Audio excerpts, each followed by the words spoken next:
인사 나누시기 바랍니다. 주의 이름 환영하고 축복합니다. 은혜 받으시기 바랍니다. 네.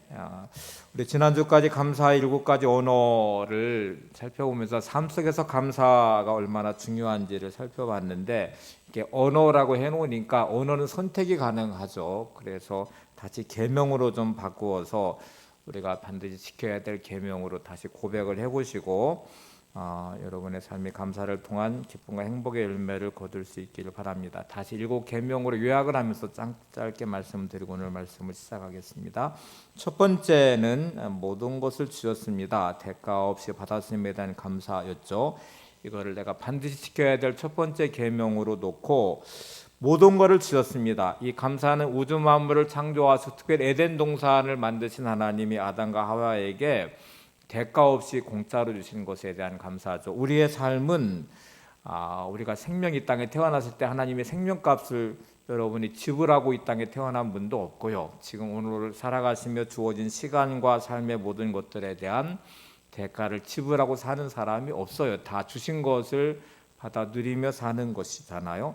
근데 이거를 감사하지 않고 불평하는 건 인생, 특별히 하나님을 모독하는 것이죠. 여러분, 우리 모든 삶에 대한 감사가 회복되기를 바랍니다. 대가 없이 받았음에 대한 감사이고 이렇게 고백하시면 좋겠습니다. 하나님 감사합니다. 이 세상 모든 것을 주셨습니다. 두 번째는 첫 번째만으로도 우리는 충분히 행복하고 기쁨 넘치는 넉넉한 삶을 살 수 있어요. 그런데 두 번째로 넘어가면 지금 모든 것이 충분합니다. 아쉬움을 다스리는 감사인데 우리 인생은 늘 결핍이 존재합니다. 에덴 동산의 그 완벽함 안에도 하나님의 동산 중앙에 선악을 알게 하는 나무 열매를 두시고 금하셨어요. 이게 결핍이죠.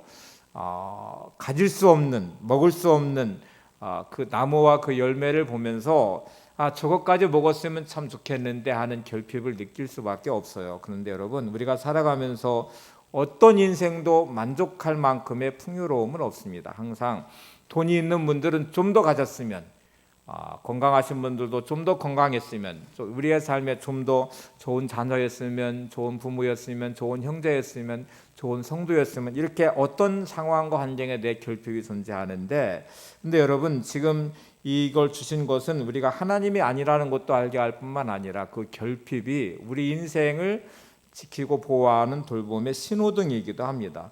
여러분이 차를 운전할 때 이 적색 신호등을 딱 보시면 멈춰야 된다는 걸 알죠. 그리고 멈춰야 사고가 없습니다. 우리가 살아가면서 또 결핍이 존재할 때마다 거기에 작동하는 탐욕과 욕망, 또 자신의 부정적 감정과 생각들 앞에서 우리는 마치 브레이크를 밟듯이 이거를 고백하셔야 돼요.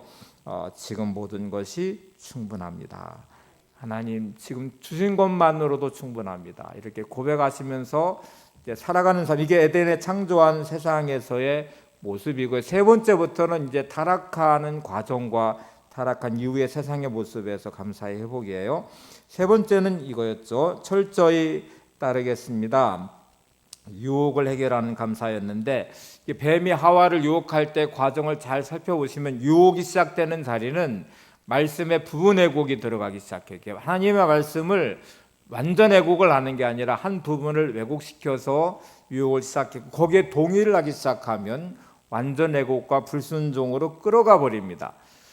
우리가 살아가면서 이 세 번째 유혹을 참 많이 당하는데, 철저히 따르겠습니다 하는 고백을 해야 되는데 이게 안 되는 자를 잘 보시면요, 어떤 문제에 딱 직면했을 때 그게 하나님 말씀과 딱 부딪혀요. 뭐 그런 것들이 때로는 주일 성수와 11조일 수도 있고, 감정적인 부분이라고 하면 감사나 사랑과 용서와 사랑, 뭐 그런 모든 과정일 수 있고, 어떤 지점에 또 이해관계 얽힌 문제는 내 이익과 충돌할 수 있고, 그럴 때 우리는 말씀 앞에 온전히 순종할 수 없는 내 자신의 처지와 환경과 내 감정을 들어서 자기를 합리화시키죠. 그리고 그것이 타당하다고 생각하기 시작하죠. 이게 부분 왜곡이 일어나요. 그러면 어느 순간부터 말씀을 완전히 왜곡하기 시작하는, 사랑과 정반대인 미움과 분노가 감사와 정반대인 불평과 원망이, 하늘 소망과 믿음과 정반대인 낙심과 절망이, 우리의 삶에 이런 것들이 끝없이 부딪히면서 끌려가는 모습이죠. 그럴 때마다 여러분 이 세 번째 고백을 하셔야 돼요. 철저히 따르겠습니다. 하나님, 세상의 유혹과 의심과 부정적 감정과 생각으로부터 내가 말씀을 왜곡시키거나 불순종하지 않고 철저히 따르겠습니다. 이 세 번째가 중요하죠. 자, 여러분, 이렇게 세 번째까지 지나가면 네 번째 계명, 깨끗이 씻어버리겠습니다. 비난과 비판을 이기는 감사인데, 선악을 알게 한 나무 열매를 떠먹고 나서 범죄하고 타락한 아담과 하와에게 생긴 부정적 감정은 두 가지였어요. 부끄러움과 두려움, 수치심과 두려움이었고, 그리고 이것이 결국 무화과 나무로 옷을 해서 부끄러움을 가리게 되고 하나님을 피해서 숨어버리는 자리까지 가게 되잖아요. 여러분, 이런 자리들이 우리 안에 참 많습니다. 살다 보면 수많은 비판과 비난에 직면하게 되고 마음의 상처도 받게 되고 부정적 환경과 문제에 직면하게 될 때에, 그런데 거기에 묶여서 끌려가면 진짜 지옥 같은 일들을 경험하게 되잖아요. 근데 여러분, 그런 죄악에 머물러 있는 자리를 하나님은 외면하지 않으시고 찾으시거든요. 숨어버린 아담과 하와, 그리고 수치심과 부끄러움과 두려움에 묶여버린, 그래서 하나님을 피해 숨은 그들을 향해서 하나님은 아담아 내가 어디 있느냐 찾으세요. 찾으시고 그리고 그를 회복시키길 원하시는데, 이제 이게 중요하죠. 그때 우리의 고백은 하나님 감사합니다. 저를 찾아주셔서 제가 죄 가운데 묶여 있는 저를, 부정적 감정에 사로잡힌 저를, 불평과 원망에 사로잡힌 저를 찾아서 죄를 깨닫게 하시고 회개하게 하심을 감사합니다. 이렇게 회개와 고백의 자리로 나오는 것이 중요합니다. 네 번째 계명, 이렇게 깨끗이 씻어버리겠습니다 하는 고백이죠. 다섯 번째, 모두 받아들이겠습니다. 불의함에 도전하는 감사였습니다. 선악을 알게 하는 나무 열매를 따먹은 아담과 하와에게 징벌이 내려졌고 쫓겨나게 됐죠. 에덴 동산에 쫓겨나서 그들에게 찾아온 현실은 불의함이 가득한 현실과 또 타락이 있는 세상의 혼란과 무질서 속에 있는 모습이었어요. 거기에 살아가는 방식은 이거를 용납하고 인정하고 받아들이는 것에부터 시작하거든요. 되게 많은 사람들은 자신의 현실을 부정해요. 부정으로부터 시작하는데, 여러분, 인정하지 않으면 회복과 치유도 없습니다. 성장과 성숙도 없습니다. 여러분의 삶의 자리가 아무리 불의하고 억울하고 힘들고 혼란과 무질서와 척박함이 있어도, 부당함이 있어도 거기를 인정하고 받아들이는 데서부터 시작하고 회복이 돼야 되죠. 그래서 다섯 번째가 중요합니다. 하나님 감사합니다. 이상 허락하신 모든 혼란과 무질서, 척박함, 부당함, 억울함, 힘들고 어려움, 이 모든 상황을 내가 받아들이겠습니다. 여기서부터 시작하겠습니다. 이 다섯 번째가 중요하죠. 그렇게 받아들이고 감사가 시작될 때 하나님은 여러분의 삶을 회복시키실 것입니다. 여섯 번째 계명은 다시 시작하겠습니다. 다시 일어남에 감사였는데, 자, 범죄하고 타락한 아담과 하와에게 내려진 징벌은 사망이었습니다. 끝나야 되는 자리예요. 그런데 하나님은 끝내지 않으시고 다시 찾으시잖아요. 아담아 내가 어디 있느냐 찾으시고 자신의 수치심과 부끄러움과 두려움으로 숨어버리고 그 무화과 나무 잎으로 옷을 해 입은 부끄러움을 가린 그들에게 그 옷을 벗겨주시고 가죽 옷을 입혀주셨어요. 가죽 옷은 생명의 피 흘림이 있어야 돼요. 가죽 옷을 만들려면, 그게 양이라고 하면 양의 가죽 옷은 양의 생명을 피 흘려서 죽인 다음에 그리고 얻은 가죽의 옷이 아담과 하와에게 입혀졌잖아요. 그 이후에 하나님을 만나는 방식으로 이스라엘 백성들에게는 번제와 제사를 드림으로 만나게 하셨습니다. 거기에는 반드시 희생의 제사가 들어가야 돼요.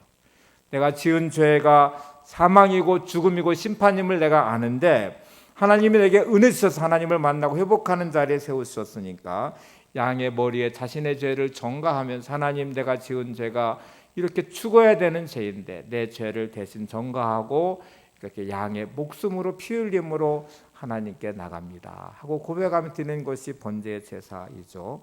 그리고 마침내 우리 죄를 용서해 주신 하나님은 독생자를 이 땅에 보내주시고 주님은 십자가의 죽으심으로 스스로의 죽음과 피 흘리심으로 우리 죄를 대속해 주셨죠. 그래서 죄의 누더기 옷을 다 벗겨주시고 의의 옷을 입히셔서 하나님의 자녀가 되게 하시고 오늘 이 자리에 예배자가 되게 하셨습니다. 예배자의 특권은 주님의 십자가의 보혈로 그 목숨값으로 내 죄의 누더기 옷을 벗어버리고 의의 옷을 입고 하나님의 자녀만이 드릴 수 있는 게 예배의 특권이에요. 그래서 예배는 오늘 6번째 고백이 중요합니다. 다시 시작하겠습니다. 하나님 감사합니다. 예배를 통해 시작하겠습니다. 예배를 통해 회복하겠습니다. 내 모든 삶의 무너진 자리를, 내 죄된 모습을 다 벗어버리고 주의 십자가의 보혈에 그 목숨값으로 제가 자녀되어 이렇게 주님을 예배합니다 하고 고백하시면서 6번째 고백과 회복이 있기를 바랍니다. 우리 지난주에 마지막 7번째의 언어, 이제 7번째 계명으로 바꾸면 이렇게 고백해야 되죠. 모든 감사는 오직 하나님께로, 주어진 모든 상황에 대한 감사인데, 우리는 하나님의 이 존재, 하나님께 집중하기보다는 하나님이 주시는 선물에 집중할 때가 많아요. 내 삶에 일어나는 현실의 부족함과 결핍과 문제만 바라보고 불평하고 내게 주어진 것만 가지고 평가할 때가 많은데, 그걸 주시는 분은 하나님이시잖아요. 하나님께 집중하는 게 대단히 중요하죠. 모든 감사는 하나님께 올려드리는 것입니다.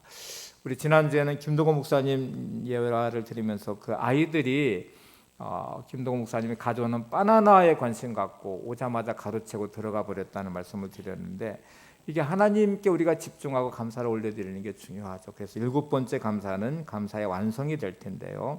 하나님 감사합니다. 내 마음과 정성과 뜻을 다해 하나님을 찬양하고 예배하겠습니다. 오직 하나님께만 감사하겠습니다 하는 고백이 우리 안에 있기를 바랍니다. 자, 7가지 계명은 이제 실천을 위한 계명 안내 지침이 되어, 여러분 실천하지 않는 것은 아무런 기대도 열매도 거둘 수 없습니다. 아무 소용이 없죠. 실천하지 않으면 감사의 능력은 내게 없습니다. 실천하면 감사의 능력을 경험하게 될 때, 오늘 설교 제목이 감사를 삶으로 해요. 다음 달이 가정의 달이어서 이제 한 번 더 다시 다음 주에 감사를 삶으로 2번째를 가지려고 하는데, 여러분이 삶의 이 감사의 이야기가 풍성해지고 그게 삶으로 만들어낸 삶의 이야기가 되면 그게 가정으로 흘러가고 자녀들에게 흘러갈 텐데, 이게 차단돼 버리면 고스란히 그 악순환의 고리는 계속 흘러서 가정이 힘들어질 것이고 자녀들의 인생에도 악영향을 끼치게 될 것이고 여러분이 만나는 모든 관계도 마찬가지일 거예요. 그래서 이거를 여러분의 간증과 삶의 이야기로 만들어내는 게 중요합니다. 오늘 좀 이 부분에 시작을 해보겠습니다. 감사는 그런 의미에서 하나님 앞에서는 기본 자세, 첫 출발입니다. 여러분, 첫 자리가 내가 모든 것의 시작과 출발은 감사로 시작하겠다. 이게 내 신앙의 기본 자세이다. 성숙한 성도의 모습이 아닙니다. 이거는 예수 믿는 모든 성도에 마땅한 바에 가장 첫 번째 자리여야 되고 가장 기본적인 자세여야 됩니다. 기본이 안 돼 있으면 모든 게 다 틀어지게 되죠. 그래서 여러분, 인생의 가장 기본은 하나님 앞에 감사하는 것이다. 이게 나의 시작이 돼야 된다. 나의 출발이 돼야 된다는 고백을 하셔야 돼요. 자, 오늘 본문을 한번 보세요. 에베소 5장 1절에서 4절 보시겠습니다. 그러므로 사랑을 받는 자녀같이 너희는 하나님을 본받는 자가 되고 그리스도께서 너희를 사랑하신 것 같이 너희도 사랑 가운데서 행하라. 그는 우리를 위하여 자신을 버리사 향기로운 제물과 희생제물로 하나님께 드리셨느니라.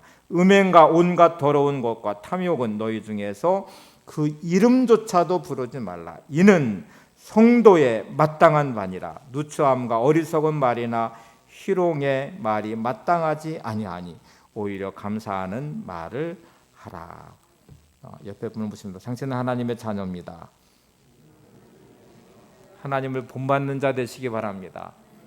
자, 우리는 분명히 하나님의 자녀고 그리스도인입니다. 그러면 하나님을 본받는 자가 되는 것인데 이렇게 말해요. 하나님이 너희를 사랑하신 것처럼, 그리스도께 너희를 사랑하신 것처럼 너희도 사랑 가운데 생활하고 말씀하시면서, 그리고 이렇게 말해요. 음행과 온갖 더러운 것과 탐욕은 너희 중에서 그 이름조차도 부르지 말라.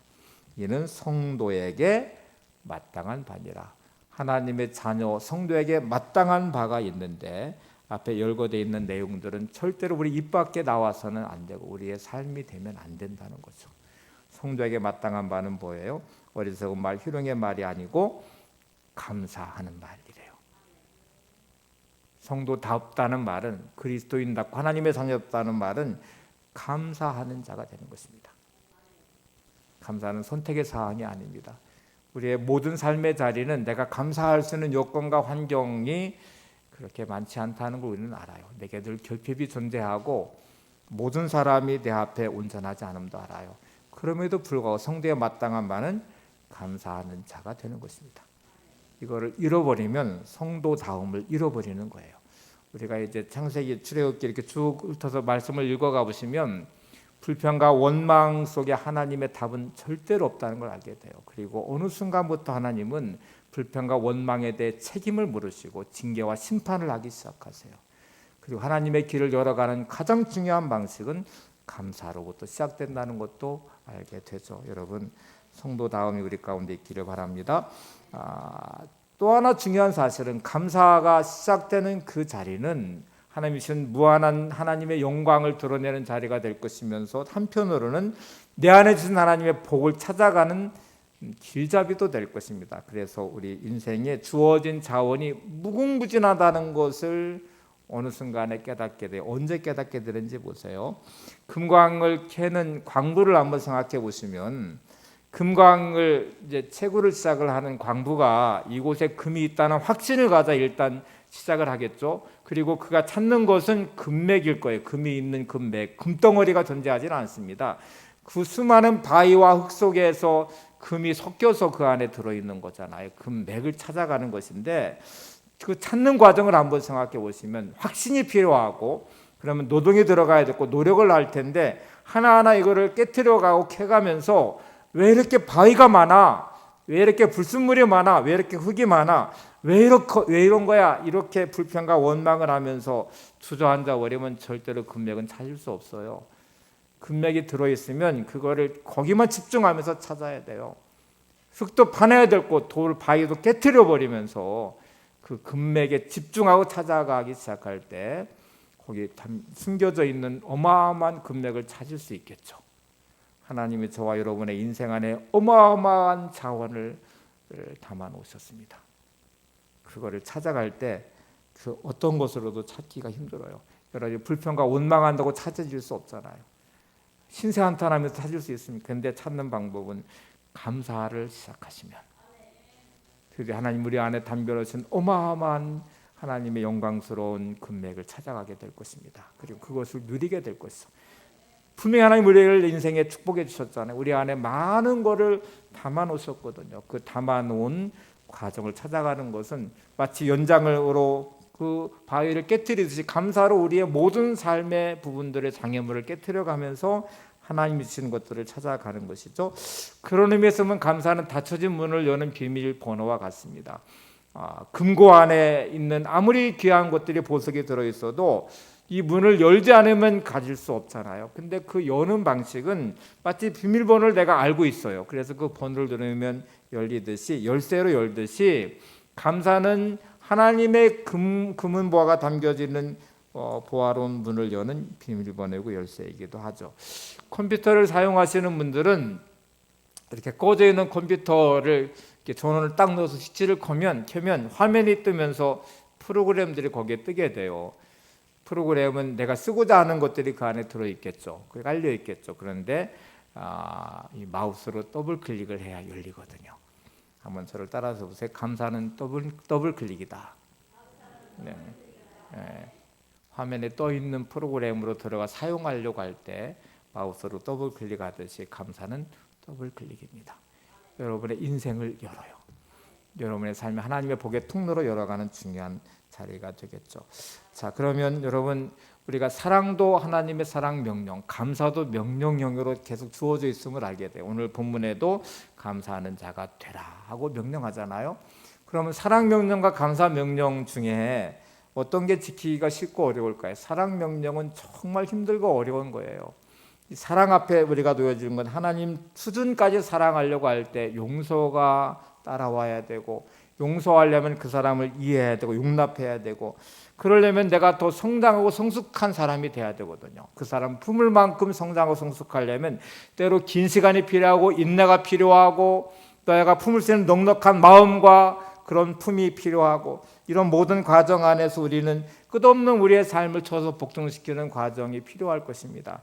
근데 사랑은 참 힘들고 어려운 부분이면 분명한데 반드시 또 사랑해야만 되는 명령이 주어졌잖아요. 근데 감사는 조금 달라요. 여러분, 감사 명령 앞에 놓여져 있는데 이거는 성장과 성숙과 인내 시간이 필요한 게 아니고요.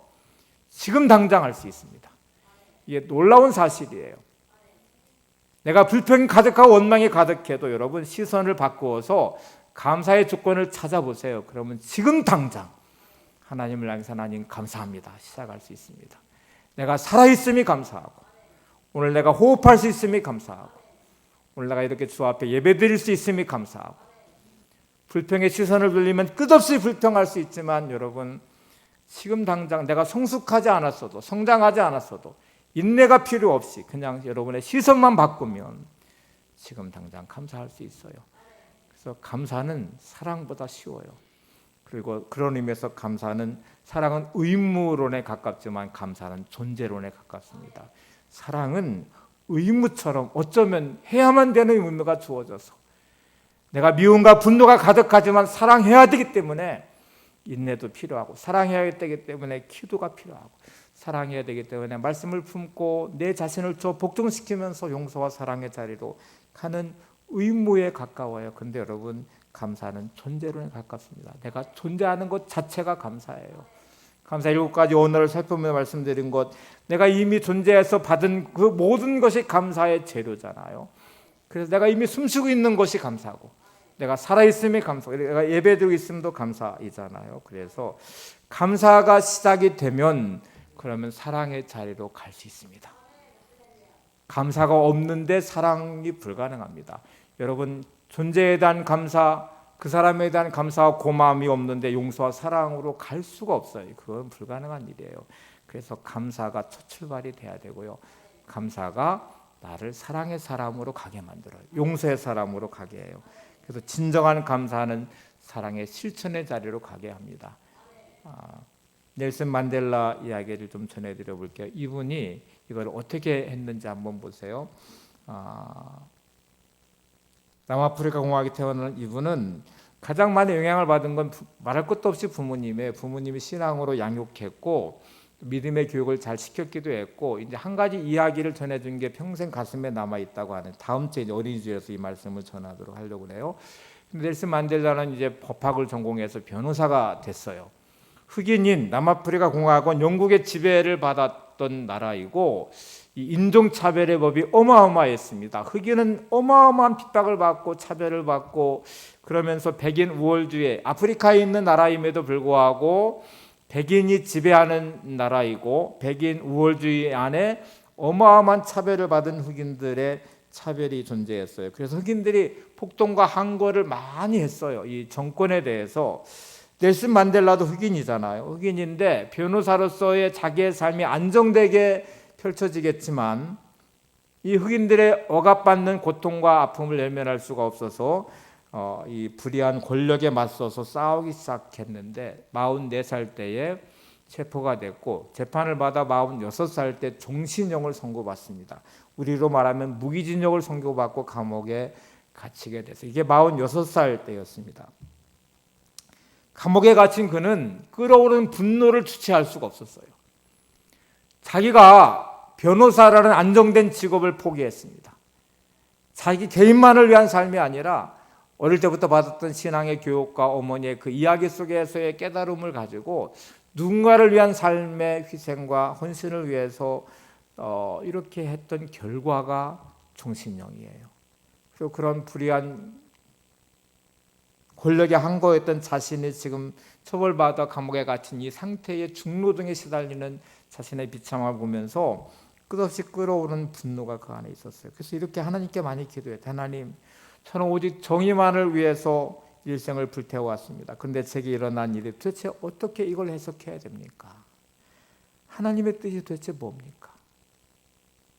이 불의한 세력과 백인들의 우월주의 앞에 모든 인권이 다 존중받아야 되는데 이거에 대해서 말하는 게 뭐가 잘못됐다고, 이게 지금 이렇게 처벌을 받아 종신형을 받습니까? 이렇게 기도할 때마다 하나님 주신 응답은 이거였습니다. 용서하라. 한번 따라서 볼 때 할까요? 용서하라. 네. 여러분이 미움과 분노로 아무리 기도해 보세요. 저 사람 막 천벌을 내려주세요. 본때를 보여주세요. 하고 말해 하나님 우리한테 주는 응답은 이거예요. 용서해라. 끝없이 그한테 넬슨 만델라의 마음속에 하나님의 응답은 용서하라는 거였어요.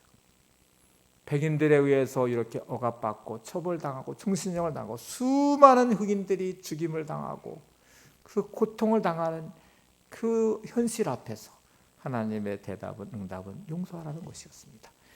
이게 용납이 안 되죠. 용납이 안 되니 지금 이게 마음을 걷잡을 수가 없이 다잡기가 힘들어요. 그래서 계속 기도할 때마다 주신 응답은 용서하라는 말씀이었는데 이거를 어떻게 용서할 수 있을까?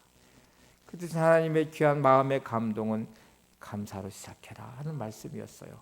이 억울함의 자리가 어떻게 감사로 시작할 수 있어요? 이 분노의 자리가 어떻게 감사로 시작할 수 있겠어요? 내게 닥친 현실의 이 상황에 어떻게 내가 감사할 수 있겠어요? 말하는 그 자리에서 하나님은 감사하래요. 그리고 결심을 했어요. 그래, 감사를 한번 해보자. 감사로 시작해보자. 그래서 자신의 눈을 열어서 감사할 만한 조건들을 찾아보기 시작했습니다. 감사할 수 없는 현실 앞에, 감옥에 갇힌 현실 앞에 하나님 오늘도 제게 새 생명 주심을 감사합니다. 하나님 오늘도 이렇게 제가 식사할 수 있게 하심을 감사합니다. 오늘도 제가 물을 마실 수 있음이 감사합니다. 이렇게 감사로 시작을 해봤어요. 근데 여러분, 이게 변화의 시작점이었어요. 처음에는 의무에 가깝게 억지로 결심하면서 수만 번 결심하면서 감사의 고백을 시작했는데 그게 놀랍게도 그의 인생을 바꾸기 시작했습니다. 성경 한 구절을 볼게요. 골로새서 2장 6절 7절 사도 바울은 이렇게 외칩니다. 그러므로 너희가 그리스도 예수를 주로 받았으니 그 안에서 행하되 그 안에 뿌리를 박으며 세움을 받아 교훈을 받은 대로 믿음에 굳게 서서 감사함을 넘치게 하라. 너희가 그리스도 예수를 주로 받았으니 저 여러분은 예수님을 주로 받았습니다. 그래서 하나님의 자녀가 됐어요. 그러면 어떻게 해야 돼요? 그 안에 뿌리를 박아라. 세움을 받아서 교훈을 받은 대로 믿음에 굳게 서서 믿음이 필요하대요. 믿음에 굳게 서서 감사함을 넘치게 하라. 감사함, 여러분, 감사가 넘치면 기쁨이 넘칩니다. 감사가 넘치면 행복이 넘칩니다. 감사가 빠져나가는 만큼 불평이 자리 잡을 거예요. 감사가 빠져나가는 만큼 기쁨도 빠져나갈 것입니다.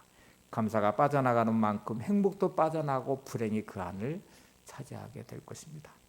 여러분, 넬슨 만델라는 이 훈련을 시작했어요. 감사함이 넘치게 하라. 매일매일 감사가 넘치기 시작하니까 그의 인생이 변화가 시작이 됐어요. 어느 순간부터 마음의 평온이 찾아왔습니다. 그리고 어느 순간부터 백인들이 미워지지 않기 시작했어요. 그리고 놀랍게도 어느 시점이 되니까 용서하는 마음이 들었어요. 그리고 사랑의 마음까지 들었대요. 주변의 세계 인권단체들이 넬슨 만델라의 석방을 위해서 많이 노력했어요. 많은 나라들도 나섰어요. 그래서 넬슨 만델라가 1990년에 석방이 됐는데 그의 나이는 73세였습니다. 여러분, 46살에 선고를 받아서 27년 동안 감옥에서 보내고 젊었던 넬슨 만델라는 백발의 도인인 73세의 나이로 석방이 됐어요.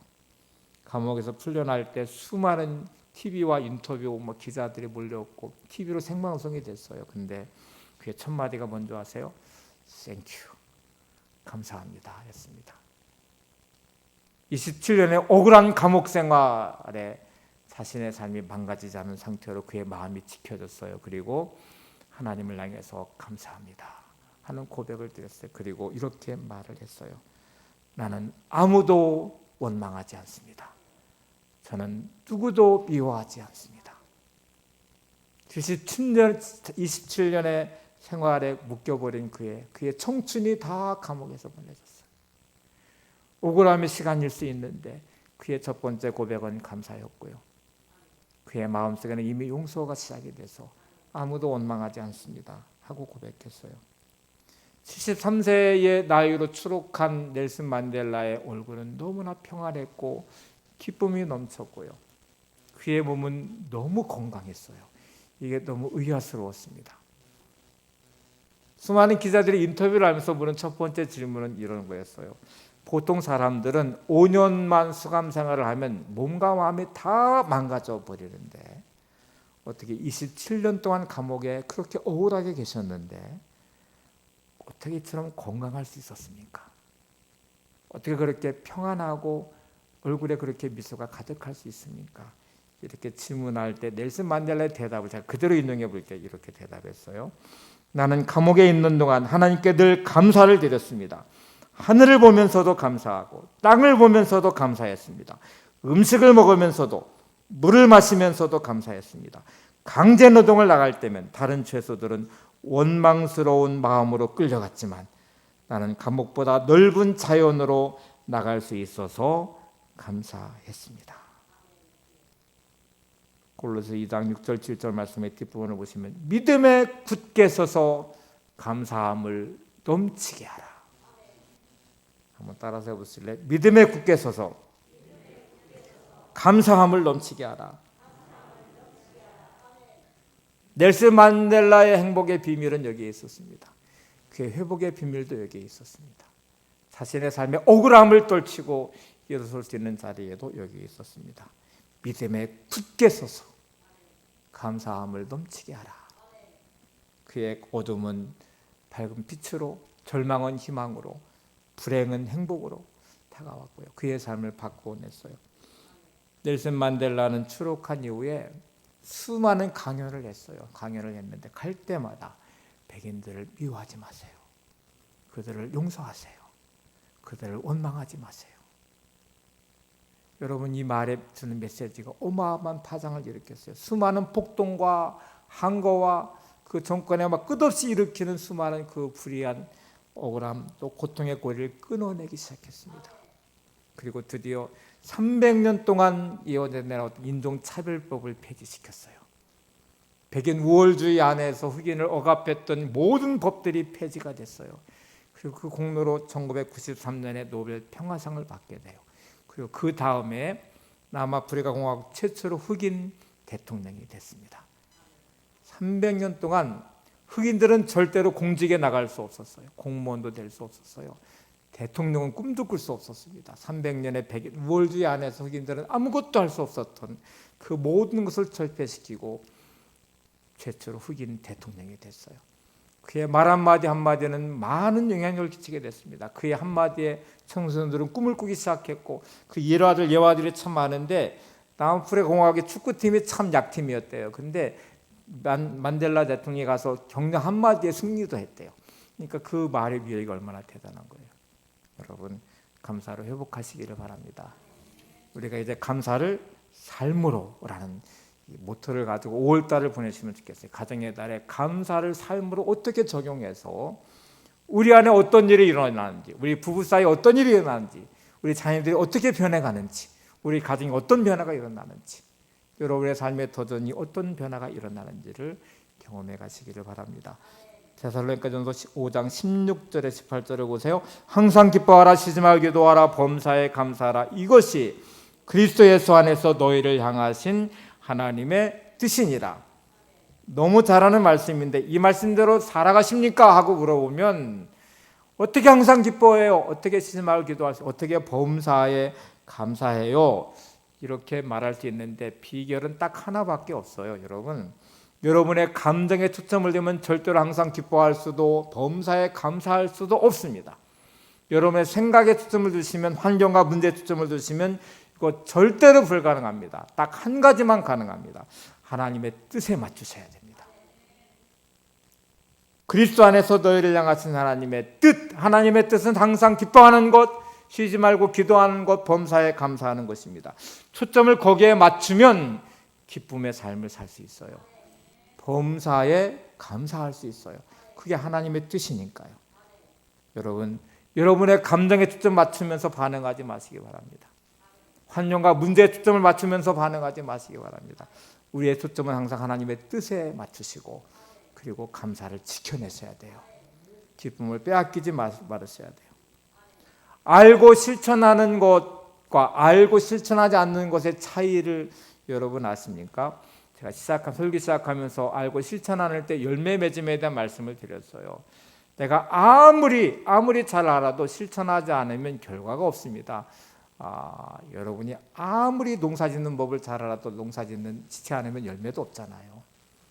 요리를 내가 아무리 잘해도 재료가 아무리 좋은 재료가 있어도 요리하지 않으면 맛있는 음식을 만들어낼 수 없잖아요. 감사는 머리로만 알고 실천이 없는 사람들의 인생은 감사의 혜택을 드릴 수도 없고 열매를 거둘 수도 없고, 특별히 하나님이 주시는 답은 절대로 얻을 수 없습니다. 인생은 더 비참하게 꼬여갈 것이고 더 불행의 늪에 빠지게 될 것이고, 이스라엘 백성의 광야는 불평하다 망한 거예요. 불평하다 광야에서 다 죽었어요. 그들은 가나안에 절대로 못 들어갔어요. 우리의 삶에 감사를 잃어버리면 인생은 방황이 시작이 됩니다. 답이 없습니다. 더 비참한 건 뭔지 아세요? 감사를 잃어버리면 그 순간부터 우리 인생은 독이 된다는 사실도 아셔야 돼요. 되게 많은 사람들이 아는 것이 마치 자기가 그런 인생인 것처럼 착각을 해요. 말씀을 알면 내가 말씀의 사람인 줄 알아요. 차라리 모르면 몰랐기 때문이라고 말할 수는 있어요. 아담과 하와가 선악을 알게 한 나무 열매를 따먹을 때 하나님 말씀을 몰랐어요. 모르면 제가 모르고 그랬어요. 그러면 이해라도 되죠. 알면서 의도적으로 따먹었잖아요. 알면서 하나님처럼 되려고 욕망으로 따먹은 거잖아요. 근데 그 잘못을 회개하지도 않잖아요. 이게 문제거든요. 되게 많은 사람들은 자기가 분노하는 이유를 다 찾아요. 기가 막히게 찾아요. 불평하는 이유도 기가 막히게 찾아요. 100가지, 1000가지, 10,000가지라 열거할 수 있어요. 근데 하나님은 그거 원하지 않으시거든요. 그럼에도 불구하고 감사해라. 그럼에도 불구하고 용서해라. 그게 하나님의 뜻이니까요. 그래서 감사는 실천이 중요합니다. 그렇게 하지 않으면 알고 있는 게 오히려 독이 됩니다. 그게 하나님의 무서운 심판 앞에 책임 변명할 수 없는 자리에 놓여져요. 어린아이들이 모르고 그럴 때는 이해하지만 알면서 계속할 때는 부모가 화를 내죠. 여러분, 그래서 이게 감사는 훈련이 돼야 되고 더 깊이 들어가면 영적 싸움이기도 합니다. 영적 싸움은 반드시 이겨야만 되는 것이죠. 이제 우리 몇 주 동안 감사의 말씀을 더 나누게 될 텐데 여러분, 감사의 훈련이 시작되시기를 바랍니다. 영적 싸움이라면 반드시 승리하시는 자리까지 가셔야 돼요. 제가 마지막으로 그래도 감사합니다라는 글을 하나 인용하고 마치려고 합니다. 제가 읽으면서 너무 좋아서 그냥 그대로 함께 나누고 싶어요. 한번 화면을 보시면서 같이 한번 고백해 볼까요?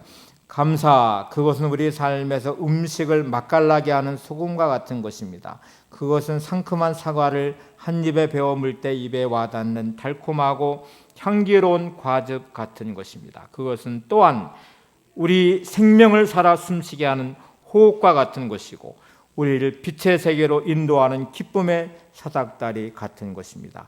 그래서 하는 말인데요, 거친 세상을 헤쳐나가는 그대여 잊지 마세요. 감사는 선택이라는 것을. 어두운 창살 감옥에 갇혀 있더라도 감사가 넘친다면 그곳이 바로 천국이 됩니다. 호화로운 큰 집에 산다고 하더라도 감사가 없다면 그곳이 바로 지옥입니다. 감사를 선택하느냐 불평을 선택하느냐에 따라 천국이 될 수도 있고 지옥이 될 수도 있는 것입니다. 행복해서 감사하는 게 아니라 감사해서 우리는 행복합니다. 그러기에 당신이 지금 얼마나 행복한가는 지금 얼마나 감사하고 있느냐 하는 것과 같습니다. 17세기 영국의 저술가인 아이작 윌트는 감사에 관해 이런 명언을 남겼습니다. 하나님이 거하시는 데는 두 곳이 있다. 하나는 천국이고 다른 하나는 부드럽고 감사하는 마음. 그렇습니다.